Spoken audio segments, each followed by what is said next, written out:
Hi friends, I am Abhishek. Welcome to my YouTube channel. तो इस video का topic है downside protection. But main topic पे आने से पहले कुछ बातें समझ लेते हैं पहले कि देखिए म्यूचुअल फंड होता क्या है।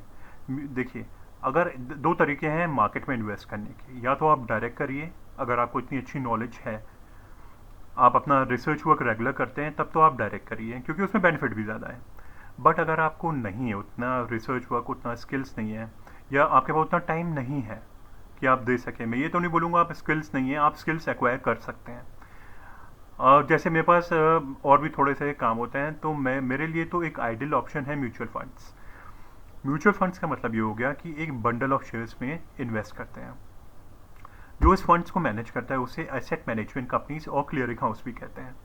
और जो आपके फंड को मैनेज करता है उसे फंड मैनेजर्स कहते हैं। अब आते हैं मेन टॉपिक पे।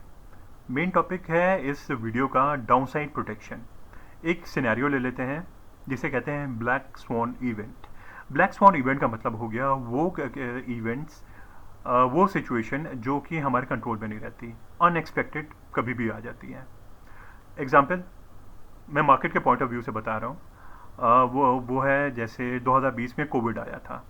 मार्केट बहुत डाउन हो गई थी, क्रैश हो गई थी, इनफैक्ट कर गई थी। काफ़ी लोगों की इन्वेस्टमेंट्स डाउन हो गई थी। अब मान लीजिए 2020 में ही आपने इन्वेस्ट किया हो, क्योंकि मार्च से वो लॉकडाउन स्टार्ट हुआ था 2020। मान लेते हैं दिसंबर लेट 2019 और जनवरी ऑफ 2020 आपने 1 लाख रुपए इन्वेस्ट किए। और अगर इक्वल प्रोपोर्शन में, जैसे मान लीजिए 50% मार्केट डाउन हुई, आपका जो पोर्टफोलियो प्रिंसिपल अमाउंट है जो आपने इन्वेस्ट किया वो भी 50% हो गया, यानी 1,50,000 हो गए। तो ये तो थोड़ा काफ़ी पैनिक सिचुएशन हो गई। ठीक है, तो इस सिचुएशन से डील करने के लिए क्या करना चाहिए, ये इसके अंतर्गत आता है, जिसे कहते हैं डाउन साइड प्रोटेक्शन और हैचिंग। कैसे रिस्क मैनेज किया जाए। दो केसेस लेते हैं। एक तो ये हुआ, फिर मार्केट करेक्शन हुआ 50%, 50% मार्केट डाउन हो गई और 50% ही आपका पोर्टफोलियो, आई मीन जो आपका अमाउंट है, प्रिंसिपल अमाउंट जो आपने इन्वेस्ट किया था, वो भी 50% हो गया था। देखिए, इस केस में तो आपको वेट एंड वॉच करना पड़ेगा। और ये मैं मान के चल रहा हूँ कि आपने प्रॉपर रिसर्च किया है before investing in that particular mutual fund. दूसरा केस, आपने 1 लाख रुपए इन्वेस्ट किया और आपका जो प्रिंसिपल अमाउंट है वो 80,000 हो गया, यानी 15 से 20,000 रुपये आपके डाउन हो गए, जो कि रिजनेबल है और एक्सेप्टेबल भी है क्योंकि मार्केट 50% डाउन है, लेकिन आपका पोर्टफोलियो उतना डाउन नहीं है। इसका मतलब यह है कि आपने बहुत अच्छी रिसर्च करी है, सोच समझ के एक अच्छे म्यूचुअल फंड में आपने इन्वेस्ट किया है। देखिए, एक चीज़ समझिए, कोई भी इन्वेस्टर अपना पैसा लूज़ नहीं करना चाहता। वो चाहता है उसका पैसा 5x 10x 15x हो।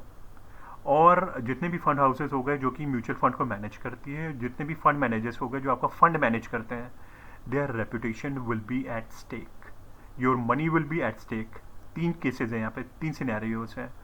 Fund managers, I mean fund houses कभी नहीं चाहेंगे उनकी गुडविल खराब हो, फंड मैनेजर्स कभी नहीं चाहेंगे उनकी रेपुटेशन मार्केट में खराब हो, और इन्वेस्टर कभी नहीं चाहेगा उनका हार्ड एंड मनी इतना डाउन हो। इसलिए it's always better to seek advice from an experience tax consultant और फाइनेंशियल एडवाइज़र। ये मेरी हमेशा एडवाइस रहती है। और लेकिन साइड बाय साइड आप अपना रिसर्च भी करिए, पर्सनल फाइनेंस से रिलेटेड खूब स्टडी करिए।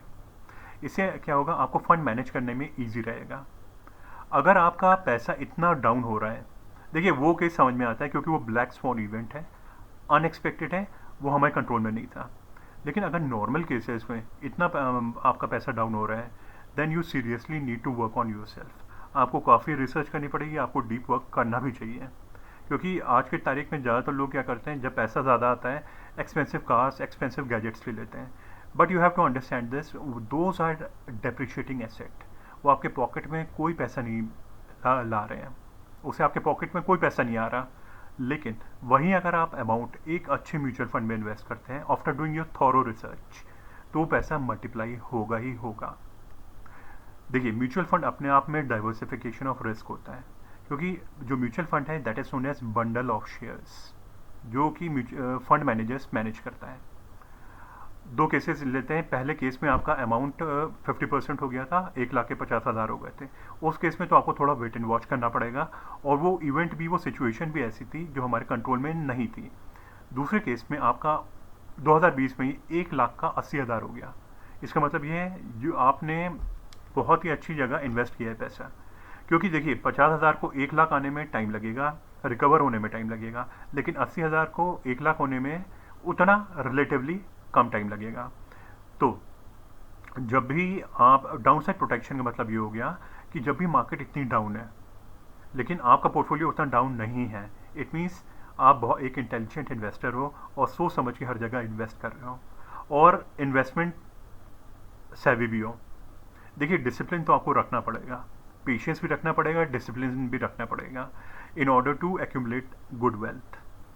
तो मेरा सजेशन ये है, again based on my research, downside protection को पहले हम फिर से समझ लेते हैं कि जब भी मार्केट डाउन जाती है और आपका पोर्टफोलियो उतना डाउन नहीं होता तो इसका it means that you have done a very good job.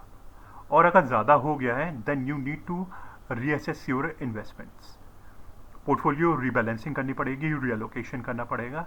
For this you can seek the advice of a good tax saver और फाइनेंशियल एडवाइज़र। आई होप इस वीडियो से आपको कुछ सीखने को मिला होगा। और कुछ टर्म्स मैंने यूज़ किए थे उसको मैं फिर से रिवाइज कर देता हूँ। देखिए एक मैंने टर्म यूज़ किया था डाउन साइड प्रोटेक्शन, तो जो टॉपिक हो गया मतलब जब मार्केट काफ़ी डाउन है लेकिन आपका पोर्टफोलियो उतना डाउन नहीं है, रिलेटिवली कम है। तो डाउन साइड प्रोटेक्शन में ये होता है कि जो आपका प्रिंसिपल अमाउंट है, इन्वेस्टर का जो अमाउंट है जो उन्होंने इन्वेस्ट किया है वो कम से कम रिड्यूस हो और उसे अवॉइड किया जाए। That is down side protection, और जो रिस्क मैनेजमेंट भी इसे कहते हैं और हेजिंग भी कह सकते हो आप। ठीक है जी। दूसरा टर्म मैंने यूज़ किया था black sworn event. Black sworn event वो इवेंट होते हैं जो हमारे कंट्रोल में नहीं होते हैं, एग्जाम्पल कोविड। तीसरा टर्म जो मैंने यूज़ किया थोड़ा सा फाइनेंशियल टर्म है, जो मैंने यूज़ किया था लो मैं खुद भी भूल गया वो मैंने किया था पोर्टफोलियो रीबैलेंसिंग और पोर्टफोलियो रीवैल्यूएशन। पोर्टफोलियो रीबैलेंसिंग का मतलब ये होता है कि मैं ये प्रेज्यूम करके चल रहा हूँ कि आप ELSS में इन्वेस्ट करते हो जो कि है टैक्स सेविंग म्यूचुअल फंड्स, और प्राइमरली ELSS में कर रहे हो और मिड कैप पे कर रहे हो, बट आपको और डाइवर्सिफाई करना पड़ेगा। इट मीन्स आप स्मॉल कैप में भी इन्वेस्ट करो। फ्यूचर में मैं in small cap, mid cap और ELSS से रिलेटेड और कौन से इसमें अच्छे फंड्स हैं, again based on my research मैं सेपरेट वीडियो भी बनाऊंगा। So this is Abhishek signing off. अगर आपको इस मेरे इस वीडियो का कंटेंट अच्छा लगा हो, do share this with others also and do subscribe to my channel as well. So take care, bye now.